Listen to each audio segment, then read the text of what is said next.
வணக்கம் நேர்களே. பி குருஸ் தமிழ் சேனலுக்கு உங்களை நான் வரவேற்கிறேன். நான் சேதுராமன்.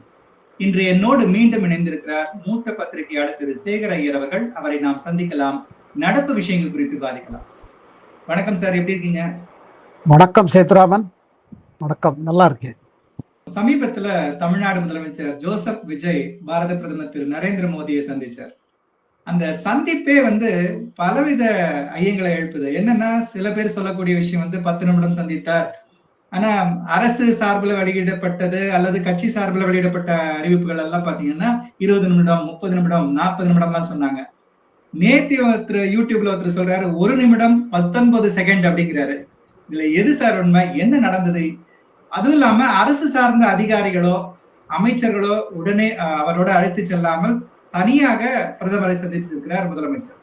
இது எதை காட்டுகிறது உங்களுடைய பார்வை? சேதுராமன், இன்னைக்கு வடிவேலு மாதிரி பேசும் போல் சொல்லணும் போல் இருக்குது. Too much. ரொம்ப, அதாவது நெரேட்டிவை கண்ட்ரோல் பண்றதுக்கு ஏதாவது சொல்லிட்டு இருக்காங்க. யாரு?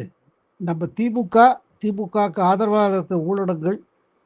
அதாவது விஜய் ஃபெயிலு, இப்போவே 0, கவர்மெண்ட் விழுந்துரும், நாளைக்கே போயிடும். என்னங்க, மே 4 இப்போதான் வந்தார்.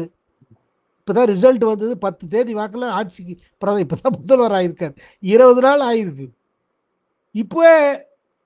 பட் உண்மை பாருங்க, நான் கேள்விப்படுறது 30 மினிட்ஸ் டு 40 மினிட்ஸ்னு கேள்விப்படுறேன். இங்கே டெல்லியில் இதான் சொல்கிறாங்க. நல்ல மீட்டிங்காக போயிருக்கு. பிரதமர் 2014 பார்த்துருக்காரு விஜய் அவர் பிரதமரான பிறகு விஜய் சந்திச்சிருக்காரு. ஒன்று. இரண்டாவது, நான் கேள்விப்படுது அந்த இது நல்லா தான் போயிருக்கு. அதில் மெயினாக என்ன சொல்லுது, இதுதான் பை இப்போ நான் வந்திருக்கேன். அவர் விஜய் சிம்பிள், எனக்கு ஒரு பெரிய challenge, I need guidance, I need help, தமிழ்நாட்டுக்கு நிறையா நீங்கள் பண்ணணும், இதுதான் என்னோட மெமராண்டம்னு எடுத்து கொடுத்துருக்காரு. பிரதமர் அந்த மெமராண்டத்தை பார்த்துட்டு பிஎம் போல ஆக்ஷன் எடுத்துருக்காரு. அண்ட் முதல் ஆக்ஷன் ஆயிடுத்து சேதுராமன். அதில் எத்தனையோ இருந்தது. பட் ஃபஸ்ட்டு இது என்ன, நம்ம திருப்பூர் சைடு, கோயம்புத்தூர் சைடில் இந்த கார்மெண்ட் மேனுஃபேக்சரர்ஸ், டெக்ஸ்டைல் இண்டஸ்ட்ரிக்கு ஒரு பெரிய பிரச்சனை. இந்த தரம் இந்த பருத்தி உற்பத்தி இருக்குது பாருங்க, காட்டன். இந்த காட்டன் இந்த தரம் ஷார்ட் ஃபால், அதனால் விலை ஏறுறது. அதனால் இண்டஸ்ட்ரி ஓட்டுவதற்காக இம்போர்ட் பண்ணுறாங்க. அதில் 11% இது இருக்குது, இம்போர்ட் டியூட்டி இருக்கிறது. இந்த இம்போர்ட் டியூட்டி கட்டிட்டு இண்டஸ்ட்ரி இது பண்ணுறதுக்கு ரொம்ப கஷ்டப்படுறோன்னு சொல்லி டெக்ஸ்டைல் மேனுஃபேக்சரர்ஸ் தரப்புலேருந்து விண்ணப்பம் எல்லாருக்கும் அனுப்பிச்சிருக்காங்க. விஜய்க்கு கொடுத்தாங்க. விஜய் அதை எடுத்து சொன்னார் பிஎம்கிட்ட, இது பாருங்க, இது பிரச்சனையா இருக்கு. அதில் உடனடியாக நேற்றுக்கு பிரதமர் ஆர்டர் போட்டார். என்ன ஆர்டரு?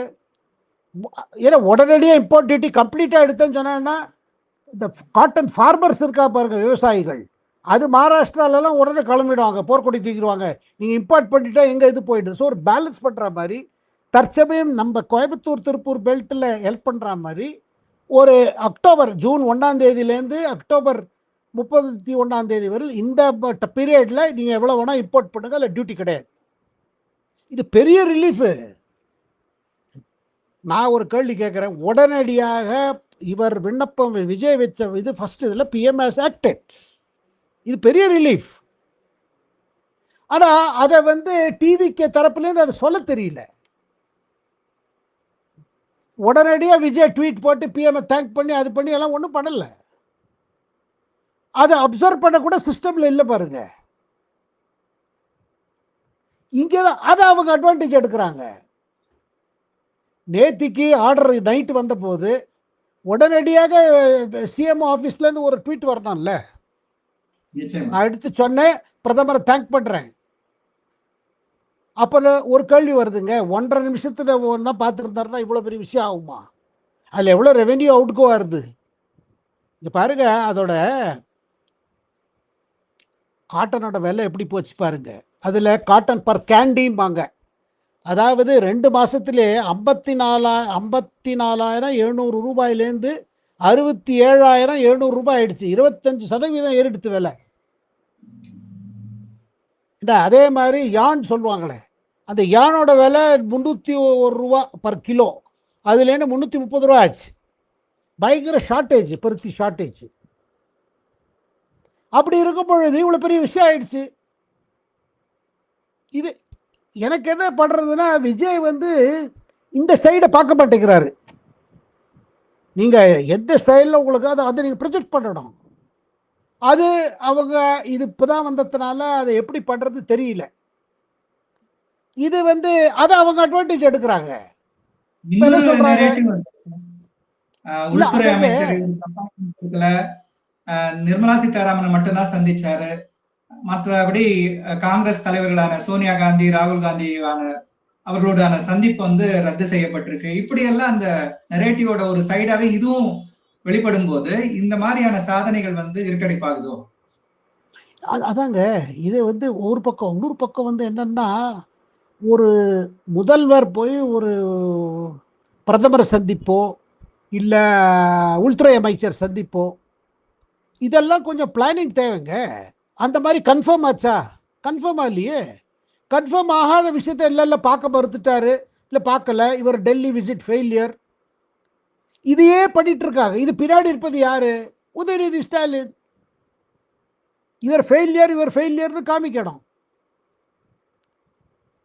இப்போ விஜய்க்கு ப்ராப்ளம் என்னன்னா, ஒரு இது வேணும். இப்போ ஒரு அதாவது அதுக்குன்னு விஜய் வந்து டெல்லியில் வந்தார், பத்திரிகையாளர் சந்திக்கிறேன்னு, அது ஒரு பெரிய ஒரு இஷ்யூ. ஏன்னா அவர் என்ன பாருங்க, விஜய் இப்போ என்ன நினைக்கிறாரு, சும்மா சும்மா மீடியா பார்த்து என்ன போகுது, அவர் மோடியோட லைனை ஃபாலோ பண்ணுறாரு. நீங்கள் மீடியா பார்த்தீங்கன்னா அவங்க காத்துட்டு இருக்காங்க, ஏதாவது ஒரு கேள்வி கேட்பாங்க, ஒரு இதை பண்ணுவோம். ஆனால் அவர் என்ன நினைக்கிறாரு விஜய், அதாவது அதுதான் என்னோட யுகம். இந்த நேரத்தில் நான் பாருங்க, அரசியல் முடிஞ்சு போச்சு, தேர்தலோட அரசியல் ஓவர். இப்போ ஆட்சிக்கு வந்தாச்சு, பொறுப்பெடுத்துட்டாச்சு, செய்ய வேண்டிய காரியம் நம்ம செய்யணும், மக்களுக்கு கிடைக்க வேண்டிய ரிலீஃப் கிடைக்கணும், அதுக்கு நம்ம செயல்படணும். நான் சும்மா டெய்லி ஸ்டேட்மெண்ட் விட்டுருந்தேன். அந்த ஸ்டாலின் ஐயா கம்மியாக விட்டாரு, எவ்வளோ ஸ்டேட்மெண்ட்டு. டெய்லி ஒரு அர்ச்சனை மோடி மேலே, டெய்லி ஒரு அர்ச்சனை பிஜேபி மேலே. என்ன லாபம் ஆச்சு? மக்கள் அதை கேட்டு பார்க்கலையே, என்ன நடந்தது தானே பார்த்தாங்க. அந்த இதை மிஸ்டேக் இவர் பண்ண விரும்பலை. அதை தவிர்த்து இவர் என்ன நினைக்கிறார், விஜய் தன் தரப்புலேருந்து நம்ம முதல்ல வேலை பண்ணணும். ஏன்னா இப்போ எக்ஸ்கியூஸ் கொடுக்க முடியாது. இந்த தேர்தல்லையே ஸ்டாலின் வந்து டெல்லி வர்சஸ் தமிழ்நாடுன்னு ஒரு இதை கிளப்பி பார்த்தார், ஒரு பூச்சாண்டி. அதை இவர் எதிர்த்து தானே கேம்பெயின் பண்ணார். அதெல்லாம் ஒன்றும் கிடையாது. என்ன டெல்லி வர்சஸ் தமிழ்நாடு? இது வந்து தமிழ்நாடுக்கு அடுத்த ஆட்சியில் யார் வந்து மக்களுக்காக சேவை செய்ய போகிறாங்கிறது தானே கொஸ்டின். இதுவரை செய்ததற்கு திமுக என்ன செய்தது, இப்போ நாங்கள் என்ன செய்வோம் சொல்கிறோம். அந்த மாதிரி இருக்கும் பொழுதுங்க. பட் நான் இதை வந்து என்ன சொல்கிறேன்னா, இது முதல் முறையாக ஆட்சியில் வந்திருக்கிற ஒரு கட்சி, இப்போ தான் கட்சியே ஒரு இதில் வந்திருக்கு. This is taking time definitely. இப்போது மற்ற தலைவர்கள்லாம் அங்கே அட்வைஸ் கொடுப்பாங்க, பாருங்க ஒரு மீடியா நீங்கள் இது வச்சுக்கணும், நெரேட்டிவ் இது பண்ணணும். ஸோ அப்படி இருக்கும் பொழுது இப்போ நமக்கு என்ன படுதுன்னா, இதில் இது அட்வான்டேஜ் எடுத்துக்கிறாங்க. அதை தவிர்த்துங்க, டிஎம்கே வளர்த்த ஊழடங்கள், பத்திரிகாரர்கள், அனலிஸ்ட்டு, அவங்கெல்லாம் ஸ்டாலின் ஐயாவோட ரொம்ப டிசப்பாயிண்டடாக இருக்காங்க, உதயநிதியோட ரொம்ப ஏமாற்றத்தில், ஐயோ இப்படி போயிடுச்சு. உண்மைங்க. மாச வருமானம் போச்சு சார். அது வருமானமா என்ன இல்லை, அது அது இல்லை, ஏதாவது ஒன்று இருக்கணும்ல. ஏங்க எவன் ஆட்சிக்கு வந்தால் என்னன்னு நினைக்கிற பத்திரிகையாளர்களும் இருக்காங்க. இப்போ நமக்கெல்லாம் பாருங்க, நடந்ததை சொல்கிறோம், அதில் என்ன, அது பின்னாடி என்னதான், பின்னணியில் என்ன முன்னணி என்ன எப்படி போகுது தான் நம்ம பீகுரு தமிழ் வியூவர்ஸ்க்கு எக்ஸ்பிளைன் பண்ணி சொல்கிறோம். இதில் நமக்கு சரி, இப்போ நம்மள ஒரு கேள்வி, இல்லை விஜய் சப்போர்ட் பண்ணுறீங்க, இது கிறிஸ்துவ ஆதிக்கம் ஆயிடுது, அது இஷ்யூ இல்லைங்க. ஒரு பெரிய சாதனை பண்ணிட்டு வந்திருக்காரு, அதுதான் பிரதமரே அவரை புகழறாரு. பெரிய வேலை பண்ணியிருக்கீங்களே. ஒன்றுங்க, டிஎம்கே ஆட்சி போச்சா இல்லையா, அதில் பிரதமருக்கு சந்தோஷம் இருக்குமா இல்லையா சொல்லுங்க. நிச்சயமா இருக்கும். சனாதன தர்மத்தை இந்த மாதிரி என்னெல்லாமோ சொல்லி, என்ன வட இந்தியாவில் விஜயோட வெற்றியில சந்தோஷம் இதான் காரணங்க. இந்தியா மாதிரி நாடு இல்லை, இந்துக்கள் இருக்கிற ஒரு நாடு இல்லை, அங்கே ஒரு அரசியல் நடக்கிறது. தமிழ்நாட்டில் என்ன வேணால் பேசுவோம், காட்டா இங்கே இருக்கிறது வேற, அங்கே இருக்கிறது வேற, இங்கே சைவ சித்தாந்தம், இங்கே நார்த்தில் ஏதோ நடக்குது, அது குழப்பறது. இது சனாதன் தர்மம், சனாதன் தர்மமே அது வடச்சொல், தமிழில் கூட வார்த்தை கிடையாது. நீங்க ஜாதி கொடுமைன்னு சொல்லுங்களேன். ஜாதி கொடுமை எடுத்து நாங்க எதிர்த்திருக்கோம். அதுக்கு ஜாதி கொடுமை நீங்க தானே ஆட்சியில் இருந்தீங்க. ஜாதி கொடுமை எடுத்தீங்களா? அதை விட்டுட்டு அதனால வட இந்தியாவிலங்க சேத்துராமன், டெல்லியில எங்கிட்ட பல பேர் சொன்னாங்க, டிஎம்கே போச்சு நல்லதாச்சுங்க. எவ்வளவு நம்மளை புண்படுத்தினாங்க. வட இந்தியாவில் பேசுறாங்க. அப்புறம் இன்னொன்னு சொல்றேன், இப்ப டிஎம்கே தலைவர்கள் நினைக்கிற முள்ள இந்தியா கிட்டக்க போலான்னு. பிஜேபி அதை ஓப்பனா வெல்கம் பண்ண முடியாது. ஏன்னா பிஜேபி மேல கோவம் வந்துடும். இந்துக்களை திட்டுற இதை கட்சியோட நீங்க போறீங்களா அப்படின்னு இங்க பேக்ஃபயர் ஆகும். உள்ள பிஜேபி விரும்பினா கூட, இல்ல பிஜேபியில சில தலைவர்கள் விரும்பினா கூட டிஎம்கே தலைவர்கள் முள்ள அப்படி நகரலாமா? ஏன்னா 99 பார்த்தோம்ல. நானே கேட்கணும்னு நினைச்சேன். இண்டி கூட்டணியில கிட்டத்தட்ட இப்ப திமுகவோட இருப்புங்கிறது இல்லாம போயிடுது. ஏன்னா டிவிகே உள்ள போறதுக்கான வாய்ப்பு தான் அதிகமா இருக்கு. அப்படிப்பட்ட சூழ்நிலையில என்டிஏக்குள்ள திமுக உள்ள வரும்னு எல்லாருமே சொல்லிட்டு இருக்காங்க. ஆனா நீங்க சொல்ற பாயிண்ட் வந்து வேலிட் பாயிண்டா எனக்கு தெரியுது. இல்லையா? அது அதெல்லாம் வரணும்னா இப்ப கோர்ட்ல கேஸ் எல்லாம் ஓடிட்டு இருக்கு உதயநிதி மேல. பல இதுல நடக்குது. சுப்ரீம் கோர்ட்டை கூட்டிட்டாங்க. என்ன இப்படி பேசுறீங்கன்னு. அப்புறம் நீங்க சொல்றீங்க பாருங்க, நான் சொல்றது சனாதன இந்து தர்மத்தை எதிர்த்து இல்லை, இதை இங்கே நாங்கள் அந்த மாதிரி நினைக்கிறோம். அதை மக்கள் வட இந்தியாவில் ஏற்றுக்கிறதே கிடையாது. ஏன்னா அதை ஏமாத்தல்ங்கிறாங்க. உங்களுக்கு எங்களை திட்டுறீங்க. அண்ட் வட இந்தியாவிலங்க ஒரு ஒன்றும் ரொம்ப இதில் இருக்காங்க. டிஎம்கே பேரை கேட்டாலே வெறுப்பாக இருக்கு. நம்ம பல பேர் பார்க்குறோம், பல மீடியாலையும் கேட்குறாங்க, வெளியிலையும் கேட்குறாங்க. என்ன உங்கள் தமிழ்நாட்டில் இவ்வளோ கோவில்கள்லாம் இருக்குது, இவ்வளோ பாரம்பரியம் இருக்குது, என்ன உங்க தலைவர்களுக்கெல்லாம் இதெல்லாம் ஒண்ணுமே புரியலையா? அவங்க என்ன நினைக்கிறாங்க, ஒரு படிக்காதவங்க தான் இப்படி பேசுவாங்க, விஷயத்தை புரிஞ்சுக்காத பேசுவாங்க. ஜாதி கொடுமையை பத்தி யாரு சொல்லுவாங்க? சரின்னு சொல்லுவாங்களா? ஸோ இந்த டாக்கர், இந்த டபுள் அதில் தான் லாஸ்ட்டுங்க. அதில் காங்கிரஸ் லாஸ்ட் ஆச்சு. மத்திய பிரதேஷ், ராஜஸ்தான், சத்தீஸ்கர் தேர்தலில் பிஜேபி பெரிய இஷ்யூ பண்ணிட்டாங்க. சோனியா மௌனம் சாதிச்சாங்க, ராகுல் மௌனமாக இருந்தார், போச்சு. ஏன்னா பிஜேபி அதை பெரிய கேம்பெயின் பண்ணிட்டாங்க. ஸோ உங்களுக்கு உதயநிதி ஸ்டாலின் ஃபேஸாக இருக்கிறவர்கள் முடியாது. கனிமொழி கூட நடுவில் ஏதோ திருப்பதி பற்றிலாம் பேசுகிறாங்க. அதெல்லாம் இங்கே வட இந்தியாவில் பிடிக்கவே பிடிக்காது. ஏன்னா திருப்பதியெல்லாம் ரொம்ப நம்பிக்கை உள்ளவங்க நிறைய பேர் இருக்காங்க. வட இந்தியர்கள் திருப்பதிக்கு போகிறாங்க, வேண்டுதல் இருக்குது. இல்லை அதெல்லாம் விட்டுட்டு உங்களை கொண்டாடுவாங்களா? உங்கள் ஃபோட்டோ மாட்டி வைப்பாங்களா? இதெல்லாம் ரியாலிட்டி சேத்துராமன். இது இது இது ரியாலிட்டி. இது நான் பல திமுக தலைவர்கள்ட்ட எங்கிட்ட பேசும்போது, இல்லை இல்லை நாங்கள் அர்த்தம் வேற, இது வேற அப்படி எடுத்துக்கலீங்க அவங்க. நீங்க தமிழ்நாட்டில் மேனேஜ் பண்ணிட்டீங்க. அதை இங்க இருக்கிறவங்க சூடு சொரண உள்ளவங்க அதை சும்மா எடுத்துக்க மாட்டாங்க.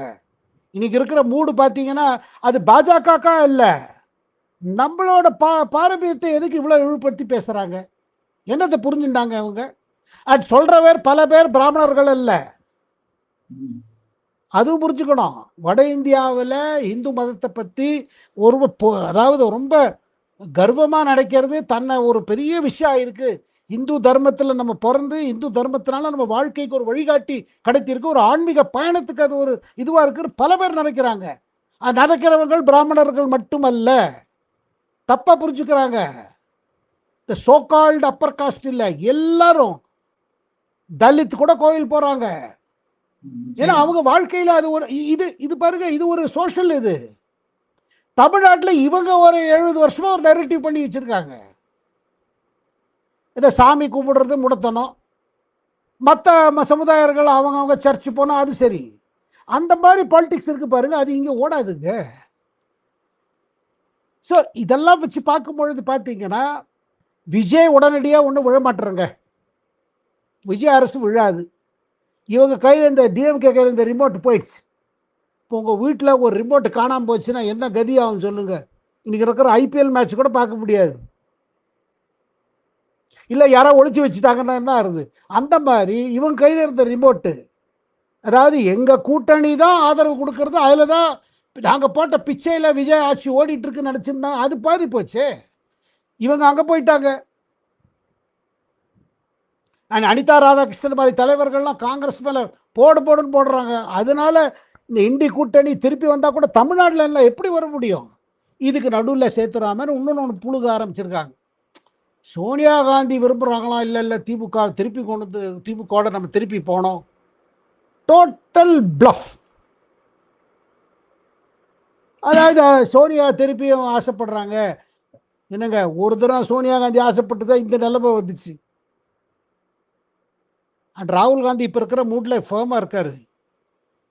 என்ன ஆனாலும் சரி திமுகவோட கிடையாது. And DMK sorry Congress TVK உறவு அவ்வளவு இது லூஸ் இல்லை. அண்ட் ராகுல் காந்தி விஜய்க்கும் நல்ல உறவு. இவர் பிரதமரை சந்திச்சுட்டு தனக்கு தமிழ்நாட்டுக்கு வேணுங்கிறது சாதிக்க பார்ப்பாரு விஜய். அதை அன்றைக்கே சொல்லிட்டார். என்னைக்கு பதவி பிரமாணம் எடுத்த பிறகு யாரை வேணா சந்திப்பேன், எதுக்கு வேணா சந்திப்பேன், தமிழ்நாட்டுக்காக சந்திப்பேன்னு சொல்லிட்டார். அதை வச்சுட்டு எங்கன்னா இது நோண்டாதீங்க, நான் அரசியல் இது பண்ண வைக்காதீங்க. இதை இவ்வளவு வெளியில சொல்லும்போது ராகுல் காந்திகிட்ட சொல்லியிருக்க மாட்டாரா? சேத்ராம் சார், அடுத்த ஒரு முக்கியமான விஷயம் பாதுகாப்பு, நாட்டோட பாதுகாப்பு சம்பந்தப்பட்ட விஷயம். நம்ம ராணுவ தளபதி ஜெனரல் உபேந்திர திவேதி வந்து ஒரு முக்கியமான விஷயத்தை சொல்லியிருக்காரு. ஆபரேஷன் சிந்தூர் 2.0 வர்றதற்கான சாத்தியக்கூறுகள் இருப்பது போன்ற ஒரு தொனி வந்து அவருடைய பேச்சுல தெரிஞ்சது. ஏன்னா அவர் என்ன சொல்றாருன்னா, எத்தகைய சூழலுக்கும் நம்ம தயாரா இருக்கணும், அந்த தயார் நிலையில் இருப்பது நல்லது. இன்னொன்னு, நாங்க வந்து ஆபரேஷன் சிந்தூரை தற்காலிகமா தான் நிறுத்தி வச்சிருக்கோமே தவிர அதை முழுவதுமாக நிறுத்தவில்லை அப்படின்னு கடந்த ஆண்டு மத்திய அரசு என்ன சொன்னாங்களோ அதே தான் அவர் சொல்லியிருக்கிறார். இத்தகைய சூழ்நிலையில ஆபரேஷன் சிந்தூர் 2.0 பாகிஸ்தான் மீது நடவடிக்கை எடுப்பதற்கான வாய்ப்புகள் ஏதாவது தென்படுகின்றனவா, இல்ல போர் மேகங்கள் ஏதாவது தென்படுகின்றன? அதாவது ஜெனரல் திவேதி, அதாவது இந்த ஆபரேஷன் சிந்தூர் நடந்து பார்த்தீங்களா, ஒரு ஆண்டு காலம் ஆயிடுச்சு. இதில் பல பாடங்கள் நம்ம பாகிஸ்தானுக்கு கற்பித்தோம், நம்மளும் நிறைய பாடங்கள் கற்றுண்டோம். வார் ஸ்ட்ராட்டஜியில், டிஃபென்ஸ் ப்ரிப்பரேஷனில், ஆஃபென்சிவ் எப்படி பண்ணுவது, அப்புறம் இப்போ இந்த ட்ரோனுங்கிறது ஒரு புது இதுவாகிடுச்சு பாருங்க, ஆயுதமாக. அதை நம்ம எப்படி சமாளிக்கிறது. ஸோ இதிலெல்லாம் பார்க்கும் பொழுது இப்போ என்ன எதிர்பார்க்குறோன்னா, இப்போ பாருங்கள் ஈரானோட இது ஓடிட்டுருக்கு. ஒரு சமரசம் பண்ணுற மாதிரி பாகிஸ்தான் அதில் நுழைஞ்சிருக்காங்க. சவுதி அரேபியாட்டி பேசுகிறாங்க, அவங்களோட ஒரு ஒப்பந்தம் இருக்குது. இங்கே ஈரானுக்கு பேசி இது பண்ணுறாங்க, அமெரிக்காவட்டி பேசுகிறாங்க. அமெரிக்கா நடத்துகிற தாக்குதலில் பாகிஸ்தானில் விமானங்கள்லாம் இறங்கி தாக்குதல் வேறு நடந்திருக்கு. இது இந்த மாதிரி ஒரு புது சமரசம் பண்ணுறோம், வீட்டிலேருந்தே போகுது போர் விமானம். இது ஒரு ஒரு அதனால் டோட்டல் ஃப்ராடுன்னு சொல்லுவாங்களே, அந்த ஒரு ஃப்ராடு வேலை இது டிப்ளமேசி. பட் பாகிஸ்தானுக்கு அந்த இது இருக்குது. இப்போ என்ன எதிர்பார்க்குறாங்கன்னா, நல்லா உதவாங்கினாங்க ஆப்ரேஷன் சிந்தூரில். அவங்களோட 11 ஏர்போர்ட்டு, ஏர் பேஸஸில் டேமேஜ் ஆச்சு. அந்த டேமேஜ் ரொம்ப அதிகமானோன்னு தான் அமெரிக்கா, ஐயோ நம்ம இந்த பாகிஸ்தான் முழுமையாக காலியாச்சுன்னா அப்புறம் நம்மளோட ஓல்டு போயிடுமே சொல்லி தான் ப்ரெஷர் போட்டு எப்படியா நிற்கிறதுக்கான வழி பண்ணாங்க. ஆனால் நம்ம வேலையை முடிச்சுட்டு தான் போர் நிறுத்தப்பட்டது. பாஸ் சொல்கிறாங்களே. இப்போ என்ன எதிர்பார்க்குறாங்க நம்ம இராணுவம், நம்ம கிடைக்கிற தகவல் என்னன்னா, சரி இப்போ அமெரிக்கா நம்ம மேலே டிபெண்ட்டு, சைனா நமக்கு முழு ஹெல்ப் கொடுக்குறாங்க, இந்த இடத்துல சவுதி அரேபியாலும் ஒன்றும் வேறு வழி கிடையாது, ஈரானுக்கு நம்ம கூட இருக்குது. இந்த நேரத்தில் திருப்பி ஏதாவது ஒன்று பண்ணால் ட்ரம்ப் பேசாமல் இருப்பார், நம்ம உடனே டக்குன்னு ஒன்று சாதிச்சிடலாம். இந்தியா திருப்பி ஏதாவது பண்ண வந்ததுன்னா ட்ரம்ப் ப்ரெஷரில் நிறுத்திப்படலாம். ஆனால் இந்தியா மாறி போச்சுங்க. ட்ரம்பாது இம்பாது. இப்போ பாருங்க, மார்க் ரூபியோ வந்தார், என்ன அவருக்கு வரவேற்பு. கல்கத்தாவில் மதர் தெரசா அந்த இதை பார்க்குறேன்னு போனார். ஏன்னா இங்கே எஃப்சிஆர்ஏ சட்டத்தில் பிரச்சனை, ஒரே மதத்து பெயரை சொல்லி பணம் சம்பாதிக்கிறதுல நிறைய குரூப்ஸ் இருக்குது. நாங்கள்லாம் மைனாரிட்டி எங்களுக்கு எஃப்சிஆர்ஏ என்ஜிஓஸ்ன்னு வேறு சொல்லிக்கிறாங்க, நான் கவர்மெண்ட் ஆர்கனைசேஷன்ஸ். எங்களுக்கு இதெல்லாம் ஒரு பாதகமாக இருக்குன்னு அங்கே கிறிஸ்டியன் லாபி ப்ரெஷரைஸ் பண்ணி கல்கத்தாக்கு வந்தார். அதுக்கு பிறகு டெல்லி விமானத்தில் அவர் யாருமே வரவேற்கல. இந்த அரசியல்லாம் நீங்கள் ஒரு டயத்தில் பண்ணியிருக்கலாம், இன்டர்நேஷ்னல் அரசியல். இப்போ அது செல்லாதீங்க, அதில் மெசேஜ் போயிடுச்சு இல்லை. இப்போ இதனால் எனக்கு தெரிந்த சில பத்திரிகையாளர்கள் இந்த கிறிஸ்டியன் குரூப்ஸ்க்கெல்லாம் லாபி பண்ணுவாங்க, அவங்க கட்டுரை எழுதுகிறாங்க. நம்ம எல்லாம் இந்த சிறுபான்மையர் நம்மளை மாதிரி குரூப்ஸ் எல்லாம் இனிமேல் அமெரிக்காவை நம்ப முடியாது. கடைசியில் மோடியோட பேசிட்டு போயிட்டாங்க, ஒன்றுமே பண்ணல, நம்ம விஷயத்தை எடுத்து சொல்லலை. நான் நிஜமா சொல்றேன், விளையாட்ட சொல்லல, நிஜமா எழுதுறாங்க கட்டுரைகள். எஃப்சிஆர் என்ன ஆகுது, எஃப்சிஆர் என்ன அர்த்தம் இருக்கு, எந்த காரணத்தை சொல்லி பணத்தை வரீங்களோ அது செலவழிங்க, அதுலயே லூட்டி. அப்புறம் இங்கே ஃபோட்டோ எடுத்து அனுப்புறது, 100 பேரை நம்ம கன்வெர்ட் பண்ணிட்டோம், ஃபோட்டோ அனுப்பிச்சு இன்னும் பணத்தை வாங்குறது, இது ஓல்ட் ராக்கெட்டு. இந்த religious conversion is a old racket. ஏழை மக்களுக்கு ஏதாவது காசு கொடுத்தீங்கன்னா அவங்க என்ன, இப்போ சத்தீஸ்கட்லலாம் என்ன பண்ணுறாங்க, பணம் கொடுக்குறாங்க. உங்கள் வீட்டில் நம்ம இந்து சாமி படம் இருந்தால் அதை இப்போ எடுத்துகிட்டு இந்த படத்தை மாட்டுக்கங்கிறாங்க. அக்கப்பக்கக்காரன் ஏன் இதை மாட்டினேன்னா, நீ என்ன மதம் மாறிட்டே, இல்லைங்க அவன் 5000 ரூபா கொடுத்தா இந்த படத்தை மாட்டினேன், ஆச்சு பணம் வாங்கியாச்சு, திருப்பி படத்தை விட்டு இந்த படத்தை மாட்டிடுறாங்க. இது நான் சொல்கிறது வேடிக்கை இல்லை சித்ராமன், இதுதான் நடக்குது சத்தீஸ்கட்டில், மத்திய பிரதேஷில் இதெல்லாம் நடக்குது. இந்த ஃபோட்டோவை அனுப்பிச்ச உடனே அங்கே இருக்கிற பாருங்க, அங்கே ஏன்னா நான் அமெரிக்காலே சில சர்ச்சு இதுக்கெல்லாம் போயிருக்கேன், அவங்க என்ன நினைக்கிறாங்க, நமக்கு இயேசு இந்த கிறிஸ்துவ மதத்தினால் நமக்கு ஒரு ஆறுதல் கிடைச்சிருக்கு, இது எல்லாருக்கும் பரவட்டும், அவங்க நல்ல நோக்கத்தில் அனுப்புகிறாங்க. அதுக்காக அவங்க ஒரு டாலர் கலெக்ட் பண்ணுறாங்க சர்ச்சில். பட் அவங்க என்ன புரிஞ்சுக்கலன்னா, அமெரிக்காலே சர்ச் போகிறவங்க கம்மி ஆயிட்டாங்க, யூரோப்லலாம் யாரும் சர்ச்சே போகிறது இல்லை. ஆனால் சர்ச்சு போகிறவங்களோட நம்பிக்கையை எக்ஸ்ப்ளாய்ட் பண்ணி இங்கே இருக்கிறவங்க நாங்கள் இது பண்ணுறோம், அதை பண்ணுறோம், குணமாக்குறோம், அது இதுன்னு சொல்லி பணத்தை வாங்குறது. சரி ப்ரூஃப் காமிக்கணுமே, நீங்கள் பணம் அனுப்புகிற என்ன ஆகுது, இந்த மாதிரி செய்கிறவங்களை தான் தடுக்கிறதுக்கு இந்த எஃப்சிஆர்ஏ வந்திருக்கு. ஏன்னா இது ஃப்ராடு, இது ஒரு ஃப்ராடு தான். ஸோ இதெல்லாம் இப்போ அதனால திருப்பி நீங்கள் கேட்ட கேள்விக்கு வந்ததுன்னா, பாகிஸ்தான் ராணுவ தளபதி என்ன நினைக்கிறாரு ஆசிப் முனீர், ஒரு டப்புன்னு ஒன்று பண்ணி நம்ம பேர் இது, ஏன்னா பாகிஸ்தானுக்குள்ள பயங்கர கலவரம், ஒன்றும் மேனேஜ் பண்ண முடியல, பெட்ரோல் விலை ஏறினப்புறம் ஒன்றுமே இல்லை, அப்புறம் ஆப்கானிஸ்தான் எல்லையில் இப்போ அது நடந்துகிட்டே இருக்கு, தீவிரவாதம் அதிகமாயிடுச்சு. அதான் தீவிரவாதம் பாகிஸ்தானில், அதாவது வளர்த்த மாடு காலை பாயுமாங்களா, அந்த மாதிரி கதை. அங்கே அவங்களே வளர்த்து அவங்க மேலே பாயிருது, ப்ளஸ் அவங்களுக்குள்ளே அடிச்சுக்கிறாங்க. இந்தியாவில் காஷ்மீரில் பண்ணுற தீவிரவாதிகள் தலைவர்களும் ஒருத்தராக சாகிறாங்க, எவனாவது சுட்டுட்டு போயிடுறான். இந்த நேரத்தில் திருப்பி ஏதாவது ஒரு பண்ணலாமா, ஏதாவது ஒன்று பண்ணலாம், ஒரு பாம்பு தூக்கி பாம்பேயில் போடலாமா, பெங்களூரில் போடலாமா, ஏதாவது ஒரு ஒரு இந்தியா எல்லாம் நல்லா போயிட்டு இருக்கே, இதை தரம் பண்ணால் ஒன்றும் சொல்ல மாட்டாங்க. அப்படி இல்லைங்க, அமெரிக்கா என்ன சொல்லுவான் சொல்லாத வச்சு நம்பிட்டு இருக்க முடியாது. ஆனால் நம்ம தயாராக இருக்க வேண்டியிருக்கு, நமக்கு விஜிலண்ட்டாக இருக்க வேண்டியிருக்கு. ஏன்னா இந்த தடவை போன சிந்தூரில் என்ன பார்த்தோம், சைனாவோட டெக்னீஷியன்ஸ் இருந்தாங்க, துருக்கி நம்மளோட நண்பர்னு பேர், ஆனால் அவங்களுக்கு முழு ஹெல்ப் பண்ணாங்க, அம்யூனிஷன்ஸ் கொடுத்தாங்க, ஆயுதங்கள் கொடுத்தாங்க. இந்தியாவில் என்ன நினைக்கிறாங்க, நீங்கள் எல்லாரும் ஒன்றா சேருங்க, கவலை இல்லை, எங்கள் எல்லைக்குள்ளே ஏதாவது வம்பு பண்ணிங்கன்னா திருப்பி அடிப்போம், நன்னா அடிப்போம். என்ன சொல்லுவாங்களே, இந்த கணத்தில் அடித்தா அந்த கணம் ஏன்னு கேட்குமா, அந்த மாதிரி அடிப்போம். இது இப்போ இந்தியா மாறி போச்சுங்க, இந்தியாவோட இப்போ அப்ரோச் வேறு பாரு, நம்ம லீடர்ஷிப் அந்த மாதிரி இருக்கு, மக்களோட அப்ரோச் அந்த மாதிரி இருக்கிறது. அது ஆபரேஷன் சிந்தூரில் பஹல்காமில் நடந்த சம்பவம், இப்போ இந்த ஒரு வார காலத்துக்கு பிறகு அந்த பிக்சர்லாம் திருப்பி தொலைக்காட்சியில் வரும்போது மக்கள் மத்தியில் ஒரு பயங்கர இது இருக்குது. ஒரு அப்பாவி மக்களை கேட்டு, உன் மதம் என்ன கேட்டு அடித்தாங்க,